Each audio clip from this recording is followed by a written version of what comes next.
Saiba Mais. É uma nova série do canal, espero que vocês gostem, entendeu? Vamos aprofundar mais sobre o sábado. Vocês vão conhecer mais a dimensão do sábado. Curtam e aproveite. Depois do êxodo do Egito, Deus fez um concerto com Israel e parte desse concerto incluía os 10 mandamentos, juntamente com o mandamento de guardar o sábado do 7º dia da semana, como memorial da criação e também da redenção do Egito.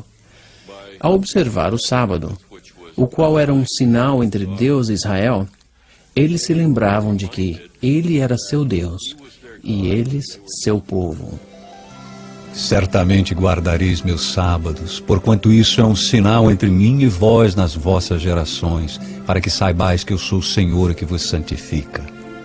Podemos ter certeza de que os judeus do primeiro século conheciam e liam os 10 mandamentos. Os 10 mandamentos recordavam-lhes tanto como a nós que o sábado é um memorial da criação do mundo por Deus em 6 dias, e é um memorial do êxodo do Egito para Israel.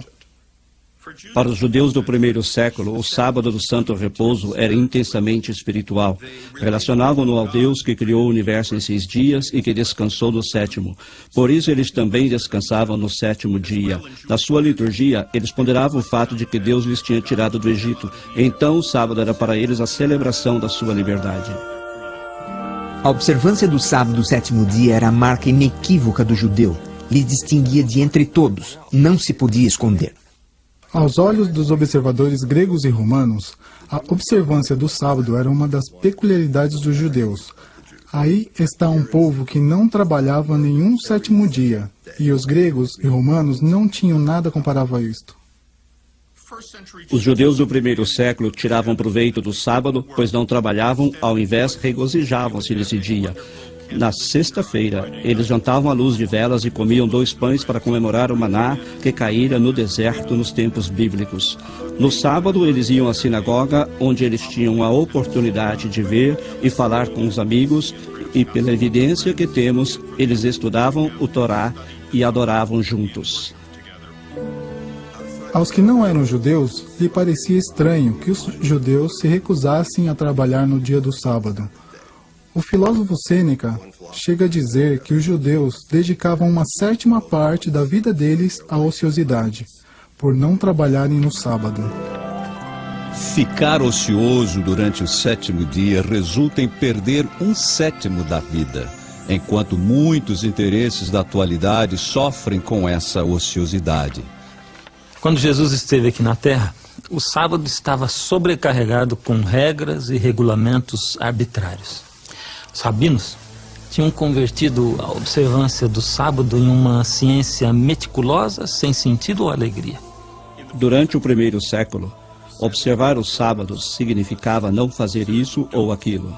Proibia-se atar e desatar um nó, Cozinhar, escrever mais de uma letra do alfabeto, carregar qualquer coisa, incluindo o que se podia levar no bolso. não se podia fazer as tarefas cotidianas, como curtir peles e outras atividades de subsistência. Proibia-se acender fogo e apagá-lo. Proibia-se caminhar mais que 2.000 côvados além de sua morada. 2.000 côvados seriam mais ou menos 1 quilômetro. Os judeus observavam o sábado muito legalistamente. Não podiam mover-se nem fazer coisas livremente. Jesus viu que isso era uma distorção do plano de Deus para a humanidade. O sentido original do sábado havia sido esquecido. Era tempo de uma nova luz brilhar sobre o santo dia semanal.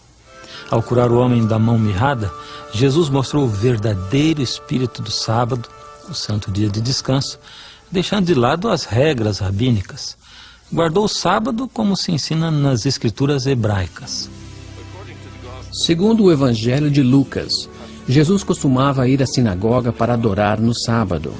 Ele observava o sábado, mas não conforme os regulamentos dos fariseus. Ainda mais, ele disse: o sábado foi feito por causa do homem, e não o homem por causa do sábado. Ao passo que os fariseus diziam que o sábado foi feito somente para Israel, e Israel foi criado para o sábado. a fim de que o Senhor tivesse alguém na terra para guardar o sábado. Quando Jesus declarou que o sábado foi feito por causa do homem, ele estava falando de um conceito radical e incômodo. Não é de se estranhar que provocara tanta oposição por parte dos líderes judeus.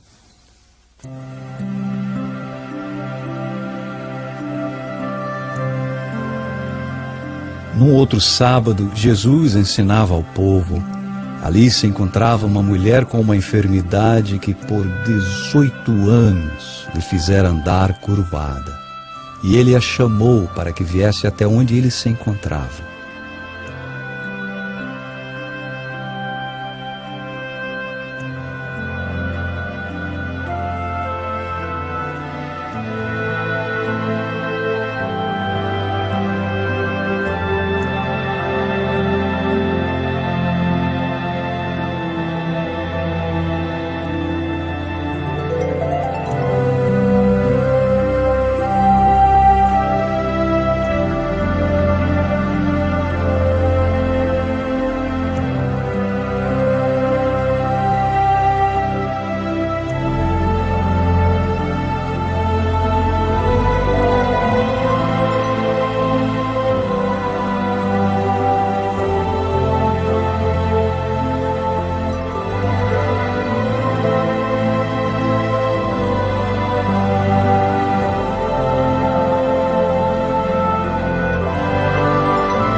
Os líderes religiosos ficaram zangados com ele por curá-la no sábado e então conspiraram contra ele.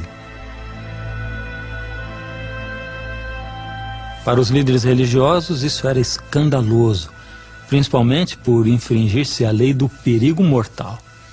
A lei do perigo mortal dizia que só em casos de vida ou morte podiam fazer-se certas coisas no sábado. Por exemplo, salvar a vida de alguém cuja vida estivesse em perigo. Mas não se podia curar um doente, mesmo crônico, o qual teria que fazer-se em outro dia. Mas Jesus não quis esperar mais um dia. Ele estava na realidade dizendo-lhes: vocês desamarram um animal para que descanse no sábado, mas vocês me criticam por tirar dessa mulher a carga, a fim de que possa guardar o sábado pela primeira vez em muitos anos. Foi um argumento arrasador. São João declara sobre a vida do Mestre que, por esta causa, os judeus perseguiram a Jesus porque fazia estas coisas no sábado. Acusaram Jesus de quebrar o sábado, pois temiam se o povo seguisse a Jesus, ele se tornaria uma nação quebrantadora do sábado. Isso lhes faria incorrer no juízo e ira de Deus, fazendo-lhes uma nação perdida. Foi esse temor que lhes levou a crucificar a Cristo.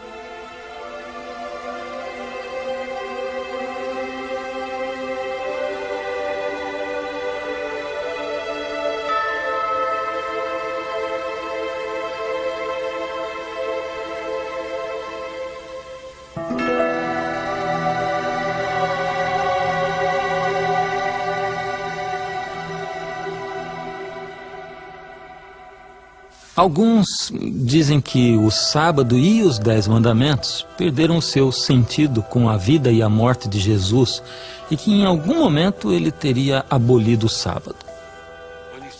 Em vez de dizer que o sábado foi feito por causa do homem e não o homem por causa do sábado, ele poderia ter dito que o sábado foi dado a Israel e que não era necessário ser observado pelos outros, talvez nem mesmo os judeus. Ele teve muitas oportunidades para dizer que o sábado não era importante, que devia ser deixado de lado, porém todas as discussões que ele teve com os fariseus não foram sobre se o sábado deve ser guardado ou não, mas sobre como deve ser guardado.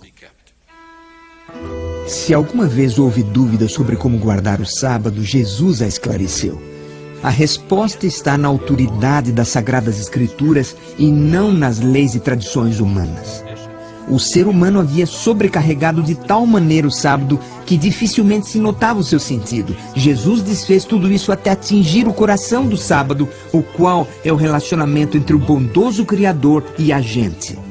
Assim, longe das atividades seculares, o sábado é um dia de ação para cuidar do próximo, para entrar em companheirismo, para passar tempo com Deus, com a família, os vizinhos e amigos. Muitos cristãos se surpreendem ao saberem de que o seu dia de culto semanal está baseado nas tradições e regras da igreja e não nas Sagradas Escrituras.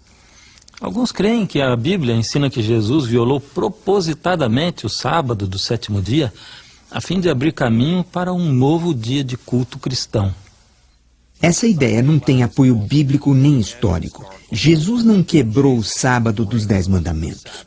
O que ele fez foi desafiar os costumes e as tradições humanas.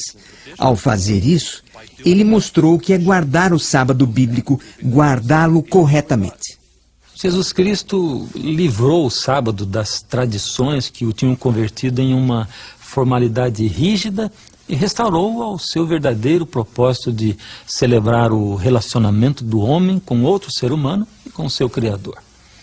E fica bem claro que ele, Jesus, esperava que os seus seguidores continuassem observando o sábado bem depois da sua própria morte e ressurreição. Quando, pois, virdes que a abominação da desolação de que falou o profeta Daniel, então os que estiverem na Judéia fujam para os montes, e orai para que a vossa fuga não aconteça no inverno nem no sábado. Com essas palavras, Jesus trouxe à mente uma profecia assustadora de Daniel no Velho Testamento.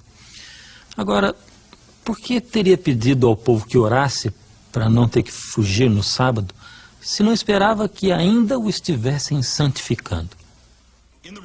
No ano 66, o Império Romano não estava estável. Esse ano é chamado o Ano dos 4 Imperadores e 3 deles não morreram de morte natural. Então os judeus pensavam que era uma boa oportunidade de aproveitar-se da instabilidade política para procurar sua própria liberação da opressão romana. O general romano Vespasiano marchou contra Jerusalém para sufocar a insurreição. Antes de atingir seu objetivo, ele chegou a ser imperador em 69 da nossa era e seu filho Tito, futuro imperador, lhe substituiu como general do exército. Tito sitiou a cidade e finalmente no ano 70 da nossa era, o exército romano venceu a defesa, devastou a cidade e destruiu completamente o templo. Um historiador da igreja primitiva relata que os cristãos de Jerusalém se lembraram das palavras de Jesus e escaparam antes de que a cidade caísse nas mãos dos romanos. Todos que creram em Cristo deixaram Jerusalém e foram para a região chamada Pela e outros lugares além do Rio Jordão, de forma que todos escaparam o desastre generalizado da sua pátria, e não lemos em fonte alguma que nem ao menos um deles pereceu na destruição de Jerusalém. De tão grande serventia foi para os crentes esta advertência do nosso Salvador. Este evento é o cruzamento óbvio da história com a profecia. Conhecemos as datas e os lugares, e Jesus preveu quando estas coisas iam acontecer. Que após, 40 anos depois da sua morte e ressurreição, seus seguidores estariam ainda observando o sábado. Na verdade, durante o período do Novo Testamento, que foi até o fim do primeiro século, os cristãos continuaram observando o sábado do sétimo dia. Isso está claro tanto na Bíblia como nos anais da história. Jesus e seus discípulos basearam seus ensinos nas escrituras hebraicas, o que hoje chamamos de Velho Testamento. Isso manteve os cristãos em comum acordo com seus irmãos judeus. Os cristãos não achavam que tinham uma nova religião. Eles criam que eram o verdadeiro Israel, filhos de Abraão. E se eram gentios, eram filhos de Abraão pela fé. Os cristãos não achavam que tinham uma nova religião. Por serem judeus, eles criam que eram o verdadeiro Israel, filhos de Abraão. E se eram gentios, eram filhos de Abraão pela fé. Algo que judeus e cristãos tinham em comum era a crença de que Deus atua na história. Por exemplo, atuou no Sinai, no Êxodo, na criação, e que essas atuações estão registradas nas escrituras hebraicas. No centro da teologia judaica e cristã se encontrava a crença em um só Deus, um Deus pessoal e um Criador amoroso que se relaciona com as suas criaturas. Para ambos os grupos, a experiência da observância do sábado era central no seu relacionamento com um Criador amoroso. Contudo, para os cristãos, a vida e a morte de Cristo adicionavam uma nova dimensão, uma nova razão de guardar o sábado. Portanto, resta ainda um repouso do sábado para o povo de Deus.